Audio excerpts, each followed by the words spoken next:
चलो विद्यार्थी मित्रों, આપણે ધોરણ 11 સાયન્સ રસાયણ વિજ્ઞાન એમાં ચેપ્ટર પહેલાના આપણે 6 લેક્ચર પૂરા કર્યા. હવે લેક્ચર નંબર 7 સમજો પ્રશ્ન.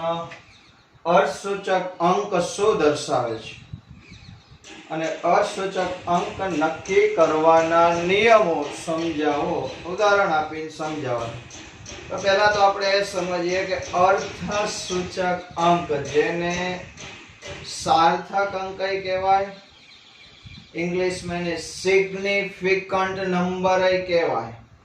तो शू छे अर्थसूचक अंक? जरा कई व्याख्या आपेली छे के प्रायोगिक रीते के गणतरी करेला मूल्यों में तमे कोई पण प्रयोग करो के केल्क्युलेशन करेली होय कोई भौतिक राशि नी, जेम के दળ છે, લંબાઈ છે, કદ છે, એના મૂલ્યમાં રહેલી અનિશ્ચિતતા, અનસર્ટેનિયસ એટલે અનિશ્ચિતતા, થોડું ઘણું જે વેરિએશન હોય એને કહેવાય અનિશ્ચિતતા. એ અનિશ્ચિતતા અર્થસૂચક અંક દ્વારા દર્શાવી શકાય. તો અર્થસૂચક અંક એ શું છે? તો કે કંઈક અર્થ દર્શાવે છે એટલે એને બીજું અર્થપૂર્ણ અંક પણ કહેવાય. તો અર્થસૂચક અંક એટલે બીજું શું? તો કે અર્થપૂર્ણ અંક. તો સમજો ફરી એકવાર કે પ્રયોગ કર્યા હોય કે ગણતરી કરી હોય, એમાં તમને જે મૂલ્ય મળ્યું હોય એ મૂલ્યમાં જે અનિશ્ચિતતા હોય, એ અનિશ્ચિતતા છે કેટલી છે આપણે અર્થસૂચક અંક દ્વારા દર્શાવી શકાય. એટલે કે અર્થસૂચક અંક છે અર્થપૂર્ણ અંક પણ છે. સમજો કે તમે કોઈ પદાર્થ છે એનું કદ માપ્યું, ધારો કે એનું કદ આવ્યું 11.2 ml. કેટલું કદ આવ્યું છે? 11.2 ml. તો એનો અર્થ શું થયો? તો કે એમાં 11.2 ml માં પોઈન્ટ પહેલાનો આંકડો 11 છે એ તો નિશ્ચિત છે કે એટલું તો હશે જ, પણ પોઈન્ટ પછી 2 ml છે, પોઈન્ટ 2 એ બગડો છે એ અનિશ્ચિત કહેવાય. કેમ? તો કે આપણે માપેલા મૂલ્યમાં થોડું ઘણું વેરિએશન હોય, પણ 11 તો હોય જ. એમ ન કે અહીંયા ખોટું હોય છે, 11 ની જગ્યાએ 10 હોય છે, એવું ન હોય. 11 તો છે પણ પોઈન્ટ પછી 2 ml છે અનિશ્ચિત છે. તો એ છેલ્લા અંકમાં આપણે બીજું કાંઈ ન આપ્યું હોય તો એ છેલ્લા અંકમાં આપણે માપેલ મૂલ્યમાં કેટલી અનિશ્ચિતતા હોય? તો કે ±1. એટલે કે કાંઈ કદ ખરેખર 11.3 હોય અથવા 11.1 હોય અથવા 11.2 હોય. તો આને કહેવાય અર્થસૂચક અંક. આપણા માટે બહુ મહત્વનું નથી. હવે જે અર્થસૂચક અંકના નિયમ છે બરોબર સમજો. બહુ સહેલા નિયમ છે. આપણે નિયમ લેતા જાય, ભેગા ભેગા ઉદાહરણ લેતા જશું એટલે વધારે સ્પષ્ટ થતું જાય. તો અર્થસૂચક અંક નક્કી કરવાના નિયમો સમજો. પહેલો નિયમ તો કે બધા જ શૂન્ય સિવાયના અંક છે ને એને અર્થસૂચક અંક કહેવાય. 0 સિવાયના કોઈ પણ રકમમાં કે ગણતરીથી કરેલા જે મૂલ્ય હોય કે માપેલું મૂલ્ય હોય એનો જે આંકડો લખ્યો હોય એમાં શૂન્ય સિવાયના જેટલા હોય ને બધાને સિગ્નિફિકન્ટ નંબર કહેવાય. દાખલા તરીકે અહીંયા લખ્યું છે 285 ગ્રામ. તો આ બગડો, આશડો અને પાછડો ત્રણે ત્રણ અર્થસૂચક અંક જ કહેવાય. પાંચેય જરૂર છે, આશડોય જરૂરી છે અને બગડોય જરૂરી છે. તો અહીંયા અર્થસૂચક અંક કેટલા થયા? 1, 2 ને 3. તો અર્થસૂચક અંક કેટલા છે? 3. હવે આમ લખ્યું 0.25 ml. તમે કોઈ કદ માપો અને 0.25 ml આવે તો શું કહેવાય? અર્થસૂચક અંક કેટલા? તો કે આ પોઈન્ટ પહેલાનો 0 છે અર્થસૂચક ન કહેવાય. પોઈન્ટ પછીના બે આંકડા છે શૂન્ય સિવાયની સંખ્યા, તો એને કહેવાય બગડો ને પાછળો, એટલે 2 થયા. તો અર્થસૂચક અંક કેટલા થયા? 2. તો સમજાણો પહેલો નિયમ. બીજો નિયમ, દશાંશ ચિહ્ન એટલે પોઈન્ટ પહેલાના શૂન્ય છે એ અર્થસૂચક નથી. અને જો આખો નિયમ સમજો, દશાંશ ચિહ્ન પહેલાના શૂન્ય તેમજ દશાંશ ચિહ્ન અને શૂન્ય સિવાયના અંકોની વચ્ચેના શૂન્યને અસૂચક અંક તરીકે ગણાતા નથી. સમજો શું કીધું કે આ 0.18 લખ્યું છે, 0.18, તો એમાં 0 જે અસૂચક અંક નથી તો દશાંશ ચિહ્નનું સ્થાન દર્શાવે છે. તો આમાં અસૂચક અંક કેટલા? તો કે એકડો ને આઠડો, બે થી અસૂચક અંક. અહીંયા 0.032 છે, તો આ દશાંશ ચિહ્ન અને શૂન્ય સિવાયના અંકો એટલે આ તગડો ને બગડો એના પહેલાના એટલે કે આ 0, ભાઈ આ 0 તો નથી જ અસૂચક અંક, પણ આ 0 છે એ અસૂચક અંક નથી તો દશાંશ ચિહ્નનું સ્થાન દર્શાવે છે. ટૂંકમાં કહેવાનું કે પોઈન્ટ પહેલા કોઈ આંકડો ન હોય અને 0 હોય તો એ અસૂચક અંક નથી. પછી પોઈન્ટ પછી સીધા 0 આવતા હોય તો એ અસૂચક અંક નથી. પણ તગડો ને બગડો છે તો અસૂચક અંક કેટલા થયા? 2. તો એવી રીતના ત્રીજી રકમ આવી છે 0.00482. તો આ એકેય 0 છે એ અસૂચક અંક નથી, માત્ર ચોગડો, આઠડો ને બગડો કેટલા થયા? 3 અર્ધસૂચક અંક થયા. ત્રીજો નિયમ, તો પહેલો નિયમ શું? આંકડાથી અસૂચક અંક. બીજો નિયમ, પોઈન્ટ પહેલાના 0 કે પોઈન્ટ પછી તરત 0 હોય તો એ અસૂચક અંક નથી, આંકડા જે જ અસૂચક અંક ગણવાનો. ત્રીજો નિયમ, શૂન્ય સિવાયના બે અંકો એટલે એકડાથી માંડી નવડા સુધીના બે અંકોની વચ્ચેના 0 હોય તો એ અસૂચક કહેવાય. એ પોઈન્ટ પહેલા હોય પછી હોય કાઈ નહીં જોવાનું. અહીંયા જો 2.005 છે તો અહીંયા બગડો આવી ગયો ને અહીંયા પાંચડો આવી ગયો. પોઈન્ટ હોય કે ન હોય, હોય કે ન હોય, પણ બે આંકડા આવી જાય 1 થી 9 સુધીના ગમે એની વચ્ચેના જેટલા પણ 0 હોય ને એને અસૂચક ગણવાના. તો 2.005 છે તો બગડો અને પાંચડાની વચ્ચેના 0 ને અસૂચક ગણી લેવાના. તો કુલ અસૂચક અંક કેટલા થયા? બગડો 1, આ 2 0 એટલે 2 ને 1 3 ને આ પાંચડો, તો અસૂચક અંક કેટલા થાય? 4. એવી રીતના આપ્યું 4005, એમાં પોઈન્ટ નથી તો આ 4 આંકડાને કેવા ગણવાના? અર્ધસૂચક. સમજો અહીંયા તમે એમ કીધું સાહેબ અહીંયા પોઈન્ટ પછીના 2 0 ને તમે અર્ધસૂચક ગણ્યા, અહીંયા ના પાડતા, પણ અહીંયા પોઈન્ટ પહેલા આંકડો નહોતો. જો અહીંયા પોઈન્ટ પહેલા અંક આવી જાય છે, અંક આવી જતો હોય તો એને અર્ધસૂચક ગણવાના. ચોથો નિયમ, દશાંશ ચિહ્નની જમણી બાજુએ પહેલા અંક હોય અને તેની પાછળ શૂન્ય હોય તોય શૂન્ય અર્ધસૂચક અંકમાં ગણવાના. શું કહે છે? જો પોઈન્ટ છે, 0 પોઈન્ટ પછી અંક આવી ગયો બગડો, તગડો, ચોકડો 1 થી નંબર 9 સુધીનો ગમે આવી જાય, પાછળ 0 હોય તો એને અર્ધસૂચક ગણવાના. તો આમાં અર્ધસૂચક અંક કેટલા થયા?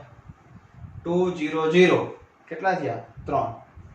અહીંયા પોઈન્ટ પછી આઠડો છે પછી 4 0 છે તો અર્ધસૂચક અંક કેટલા કહેવાય? 8 પછી 3 0 એટલે 8 અર્ધસૂચક અંક કહેવાય અને 1 2 ને 3 0 છે એ અર્ધસૂચક અંક કહેવાય. તો કુલ કેટલા થયા? 4. ફરી નિયમ, પહેલા આંકડા જે અર્ધસૂચક અંક કહેવાય. બીજું, પોઈન્ટ પછીના કે પોઈન્ટ પહેલા 0 હોય ને પોઈન્ટ પછી 0 હોય તો એ 0 નો અર્ધસૂચક અંક નહીં ગણવાનો. અને 2 જ ગણાય, આમાં 2 જ ગણાય, આમાં 3 જ ગણાય. પણ બે અંકની વચ્ચેના પોઈન્ટ હોય કે ન હોય, જેટલા 0 એ બધાના અર્ધસૂચક અંક ગણાય. ચોથો નિયમ, દશાંશ ચિહ્ન પછી સીધો આંકડો આવી જતો હોય અને પછી 0 0 0 ગમે એટલા હોય ને બધાને કેવા ગણવાના? અર્ધસૂચક અંક. તો આ સ્ક્રીનશોટ લઈ લેજો, આ નિયમો લખવાના અને ઉદાહરણ આના ભેગા છે એટલે સમજાઈ જશે. પેલા સ્ક્રીનશોટ લઈ લો.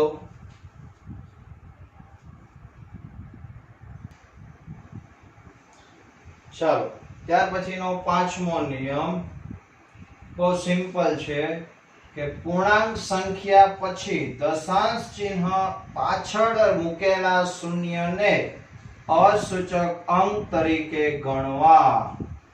એટલે કે પૂર્ણાંક સંખ્યા હોય આગળ, પછી પોઈન્ટ આવી જતો હોય, પછી પાછળ જો 0 હોય તો એ 0 ને અસૂચક અંક ગણવા. તો ભાઈ જો આમાં 28.0 લખ્યું છે, તો આમાં અસૂચક અંક કેટલા થાય? 3. કયા કયા? બગડો, આંચળો અને 0. એવી રીતને 28.00 હોય તો અસૂચક અંક કેટલા થશે? 4. 28.30 હોય તો આ પોઈન્ટ પછીના 0 છે એને અસૂચક ગણાય, એટલે કેટલો આવશે? 5. તો આ થયો પાંચમો નિયમ. અને છેલ્લો નિયમ કે અંકને વૈજ્ઞાનિક સંકેત પદ્ધતિમાં લખવામાં આવે ત્યારે બધા જ આંકડાને અસૂચક ગણવા. દાખલા તરીકે જો આમ છે 4.01 ગુણ્યા 10 ની 2 ઘાત. આ 10 ની ઘાત છે એ અસૂચક નહીં ગણવાના. તો અહીંયા 3 આંકડા થયા, તો આમાં અસૂચક અંક કેટલા થયા? 3. 8.256 ગુણ્યા 10 ની 3 ઘાત. તો આ ચારે ચાર આંકડા છે અસૂચક અંક ગણાય. 5.0243 ગુણ્યા 10 ની 5 ઘાત ને અસૂચક ગણવાના નથી.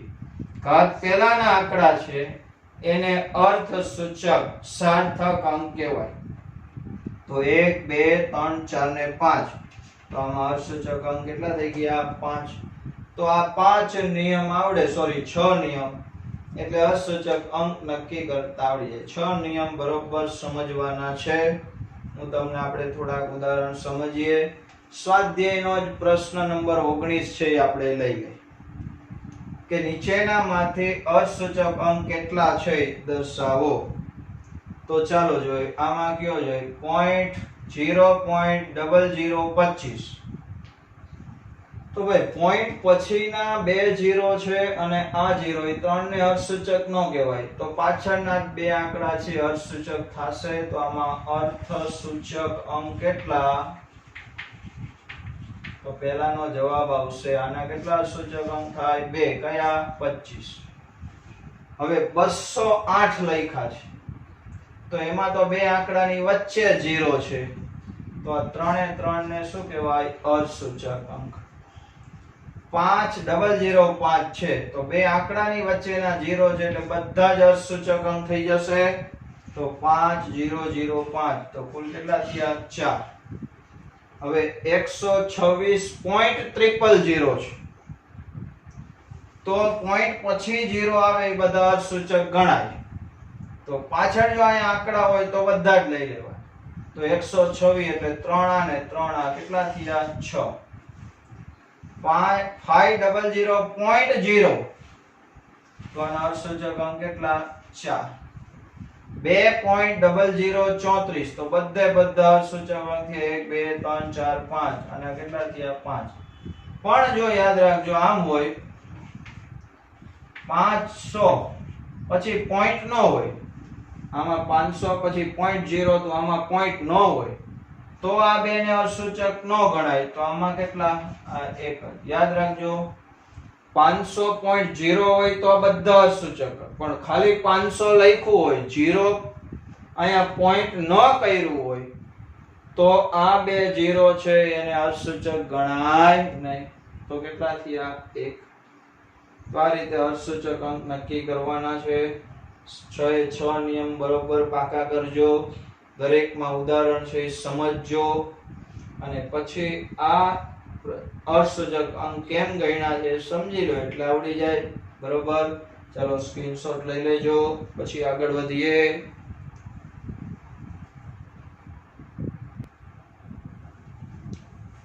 ચાલો હવે અસૂચક અંકના સરવાળા, બાદબાકી, ગુણાકાર કે ભાગાકાર કરવાના હોય ત્યારે શું ધ્યાન રાખવું? બરોબર ધ્યાન રાખજો. આપણે પહેલું ઉદાહરણ લઈએ કે 12.11 છે, એમાં આપણે 18.0 ઉમેરવા છે. તો આનો સરવાળો કરો. આમાં અસૂચક અંક કેટલામાં કેટલા થયા? 4.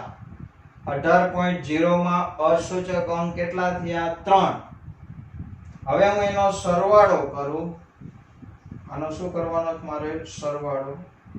તો આનો સરવાળો કેટલો થશે તો કે આ 1 ના 1 આ 1 નો 1.8 ને 2 10 નો 0 વધી 1 30.11 થયો કેટલો થયો 30.11 પણ આ 30.11 છે એમાં અર્ધસૂચક અંક કેટલા તો કે 1 2 3 ને 4 પણ ધ્યાન આપજો જે બે રકમનો આપણે સરવાળો કર્યો હોય કે બાદબાકી કરી એમાં જેમાં દશાંશ ચિહ્ન પછી ઓછામાં ઓછા અર્ધસૂચક અંક હોય એને જોવાના તો આમાં પોઈન્ટ પછી બે અર્ધસૂચક અંક છે 12.11 માં પોઈન્ટ પછી બે અર્ધસૂચક અંક છે અને 18.0 માં પોઈન્ટ પછી એક અર્ધસૂચક અંક છે તો જે જવાબ હોય એમાં આપણે આ બે માં જેમાં ઓછામાં ઓછા પોઈન્ટ પછી અર્ધસૂચક અંક હોય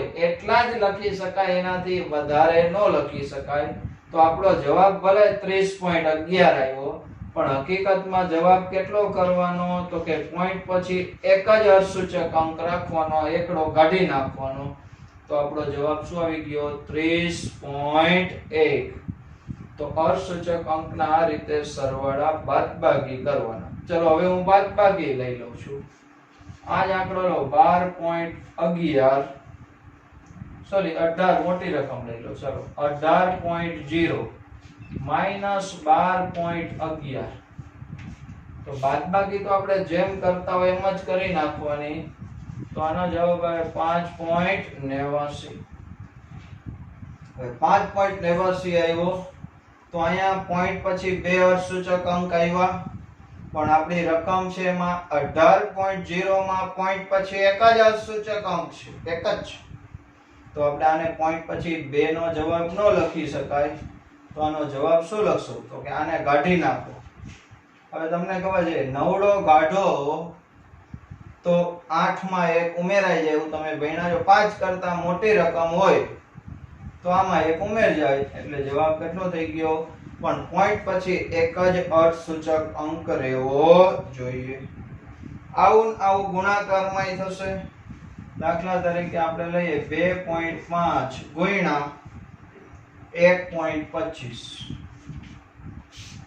આનો ગુણાકાર કરું તો એનો જવાબ આવે 3.125 કેટલો આવ્યો 3.125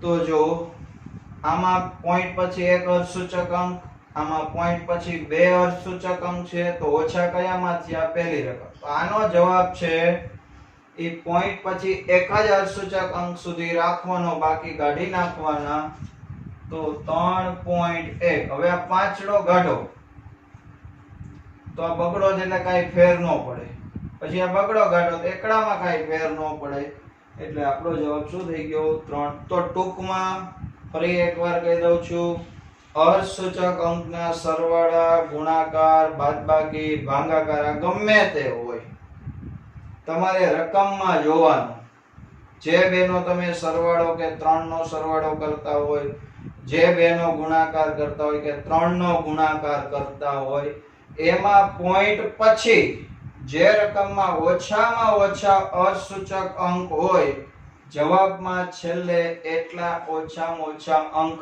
જ રાખવાના બાકીનાને કાઢી નાખવાના તો આ ત્યાં બહુ સિમ્પલ અર્ધસૂચક અંકના સરવાળા ગુણાકાર બાદબાકી ભાગાકાર હવે આપણે લેવાના છે કે અહીંયા કાઢી નાખો છો તો કાઢી નાખવા વખતે કયો આંકડો કાઢો તો આગળની રકમમાં ઉમેરવા કે નહીં એને કહેવાય સન્નિકટન સંખ્યાને સન્નિકટન કોઈ પણ સંખ્યાને સન્નિકટન શું કહેવાય સન્નિકટન એટલે શું નાની બનાવી એટલે કેમ આમાંથી નવડો કાઢી નાખ્યો તો આમાંથી એકડો કાઢી નાખ્યો એ કાઢીને જે યોગ્ય નાની સંખ્યા બનાવો તો એ સન્નિકટન માટેના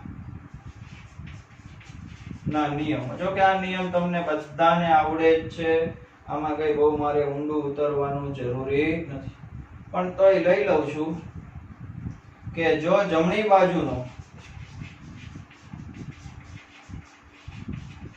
અંક 5 થી વધુ હોય તો તેને દૂર કરતી વખતે તેની આગળની સંખ્યામાં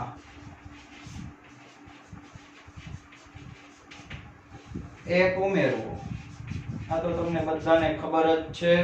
છતાંય દાખલા તરીકે આમ હોય 5.8976. હવે મારે આ છગડો કાઢવો છે, પણ એ છગડો 5 કરતા મોટી રકમ છે, તો આનો જવાબ શું થાય? 5.89. 7 માં 1 ઉમેરી દેવાનો. કેટલા થઈ ગયા? તો 5 કરતા મોટો આંકડો હોય એને કાઢો તો આગળમાં 1 ઉમેરવો. વળી આ 7 કાઢો તો આમાં 1 ઉમેરવાના, વળી એ કાઢો તો આમાં 1 ઉમેરવાના. આમ આગળ આવી જાવ. બીજો નિયમ, જો જમણી બાજુનો અંક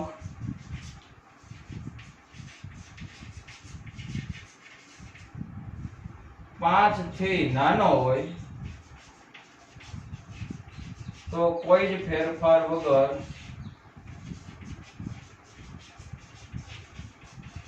દૂર કરવો. હવે 5 થી મોટો હોય તો આપણે આગળમાં 1 ઉમેરતા હતા, પણ 5 કરતા નાનો હોય તો કાઈ નહીં, એમનામ કાઢી જ નાખવાનો. દાખલા તરીકે આવું હોય 4.823. મારે આ તગડો કાઢવો હોય તો એ 5 થી નાની કિંમત છે, તો આમાં કોઈ ફેરફાર કરવાનો નહીં. શું લખી દેવાના? 4.82. ત્રીજો નિયમ, જો છેલ્લો અંક એટલે કે જમણી બાજુનો અંક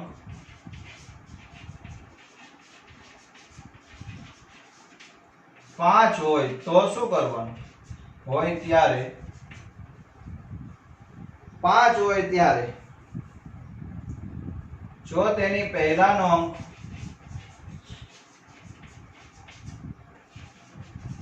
એકી સંખ્યા હોય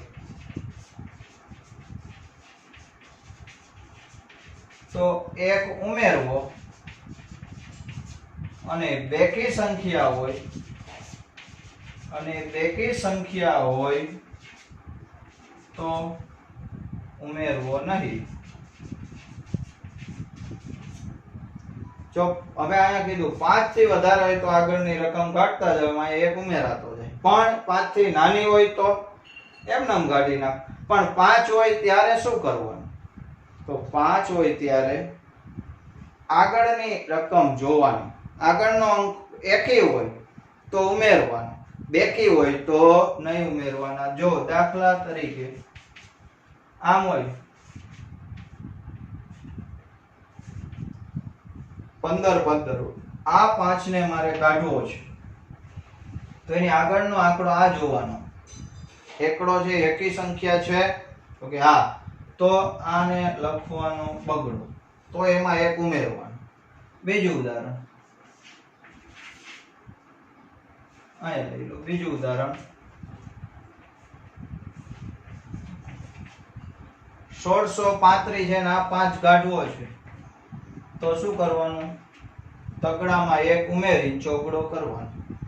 પણ જો બેકી સંખ્યા હોય, આમ હોય 15, 25 અને આ 5 આપણે સન્નિકટ એટલે નજીક, એટલે કે આપણે અસૂચક અંક આમાં 3 જ રાખવાના હોય, ચોથાને કાઢી નાખવાનો હોય તો આ પાંચડો કાઢવાનો. પણ આગળ બેકી સંખ્યા હોય તો કાઈ ફેરફાર નહીં કરવાનો, એમ નામ ઉમેરી દેવાનું. એકી સંખ્યા હોય તો બેકી થશે એટલે 1 ઉમેરી દેવાનો. એકી સંખ્યા હોય તો ઉમેરવાનો, બેકી સંખ્યા હોય પાંચડો કાઢવાનો હોય તો ઉમેરવાનો નહીં. સમજાય છે? આ બહુ સિમ્પલ વસ્તુ છે. સ્ક્રીનશોટ લઈને લખી લેજો.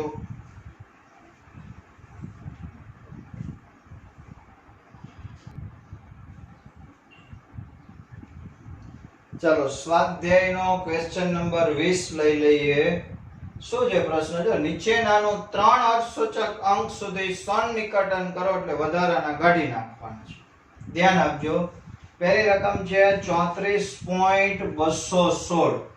તો આમાં અર્થસૂચક અંક કેટલા છે? તો કે બધા અર્થસૂચક અંક છે. તગડો, ચોગડો, બગડો, એકડો અને છગડો. આપણે 3 જ રહેવા જોઈએ, બાકીના કાઢી નાખો. તો માનો કે આ છગડો કાઢવાનો થાય, તો છગડો કાઢો તો આગળ એકડો છે, અહીંયા કેટલા થઈ જાય? બગડો. પણ એ બગડાને કાઢવાનો છે, બગડો કાઢો તો કાંઈ ફેર ન પડે, તો આનો જવાબ શું આવી જાય? 34.2. જો પેલા છગડો કાઢવાનો, છગડો કાઢો તો આમાં એક ઉમેરાશ એટલે આ બગડો થઈ જાય. હવે બગડો કાઢો, આમાં એક ઉમેરાય નહીં એટલે એમ નંબર રહી ગયો 34.2. ચલો આમાં અર્ધસૂચક અંક કેટલા છે? તો કે ઘણા બધા છે, 2 3 4 5 ને 6. તો આપણે આયા લગીને કાઢવા પડશે. કાઢતા જાવ, સાતડો કાઢો તો આમાં એક ઉમેરાશ, પણ પછી એકડોય કાઢવાનો, આમાં કાંઈ ન ઉમેરાય. વરિયા એકડો કાઢો, આમાં કાંઈ ન ઉમેરાય. જવાબ શું થઈ ગયો? 10.4. હાલો આમાં અર્ધસૂચક અંક કેટલા જો? તો કે જો ભાઈ આપણે કાઢી નાખીએ ને તો મૂળ કિંમતમાં બહુ લાંબો ફેરફાર ન થવો જોઈએ. આ 34.216 છે ને અહીંયા થઈ ગયા 34.2, બહુ કઈ લાંબો ફેર નથી. 10.4107 હતા તો તમે પાછલા આંકડા ટૂંકમાં અવગણી નાખો તો 10.4 વધે, કઈ બહુ મોટો ફેર પડે નહીં. અહીંયા જો 0.004597, અહીંયા અર્ધસૂચક અંક કેટલા? પેલા જો તો કે આ ન ગણાય, તો 1 2 3 ને 4 અર્ધસૂચક અંક છે, એમાંથી આપણે એક કાઢવાનો છે. તો કયો કાઢવાનો? 7 કાઢશો. ભાઈ 7 કાઢી તો 9 માં 1 ઉમેરાય તો કેટલા થઈ જાય? 10. એટલે 59 છે એની જગ્યાએ કેટલા થઈ જાય? 60. તો આ તો એમનામ જ રાખવાના 4 6 ને 0. જો આ 0 અર્ધસૂચક કહેવાય, આ નો કહેવાય, એટલે કેટલા થઈ ગયા? 3. હવે આમાં જોજો, આમાં ઘણા ભૂલ કરે છે. 4 એ 4 અર્ધસૂચક અંક છે. હવે આપણે આ એકને કાઢવાનો કીધો, 3 લગી જ રાખવાના કીધા છે, તો આછડો કાઢી નાખો. તો જવાબ શું આવે? 28. 5 કરતા મોટી કિંમત છે એટલે અહીંયા કેટલો આવી જાય? 1. તો ભાઈ આ 2008 રૂપિયા તમારે કોકને આપવાના હોય અથવા કોક પાસે તમારે લેવાનો હોય, તમે એમ કહો કે વાંગલો કાઢી નાખો ને, 281 દઈ દો, હાલે. મૂળ કિંમતમાં મોટો ફેરફાર ન થવો જોઈએ. તો અહીંયા 2808 હતા, આ એક આંકડો ગાઈઠો એટલે અહીંયા એક ઉમેરાણો, પણ આંકડાની જગ્યાએ શું કરવાનો? 0. તો ભલે મેં અહીંયા આંકડા 4 લખ્યા છે, પણ આમાં અર્ધસૂચક તો કેટલા થયા? 3 જ થયા. પાછલો 0 અર્ધસૂચક ગણાય નહીં. આમાં ખાસ ધ્યાન રાખજો, બરોબર? તો અહીંયા આપણે અર્ધસૂચક અંકની વાત પૂરી કરીએ. બરોબર સમજજો, ન સમજાય તો WhatsApp માં પૂછી લેજો, કોલ કરી લેજો. આ જ વસ્તુ તમારે ફિઝિક્સમાં પણ આવવાની છે અને આપણા કેમેસ્ટ્રી કરતા એમાં વધારે ડિટેલમાં આવશે. આપણા કેમેસ્ટ્રીમાં એટલું બધું મહત્વનું નથી, પણ આ તો ટેક્સ્ટમાં છે એટલે આપણે લઈ લીધું છે. કે આપણે નીટ લેવલે કે JEE લેવલે કે ગુજકેટ લેવલે આવો કોઈ પ્રશ્ન પૂછાતા નથી, પણ છતાંય આપણને આવડવું જોઈએ. ભણ્યા છે તો આવડવું જોઈએ, એટલે ધ્યાન આપવાનું. બરોબર મહેનત કરજો. Okay, best of luck.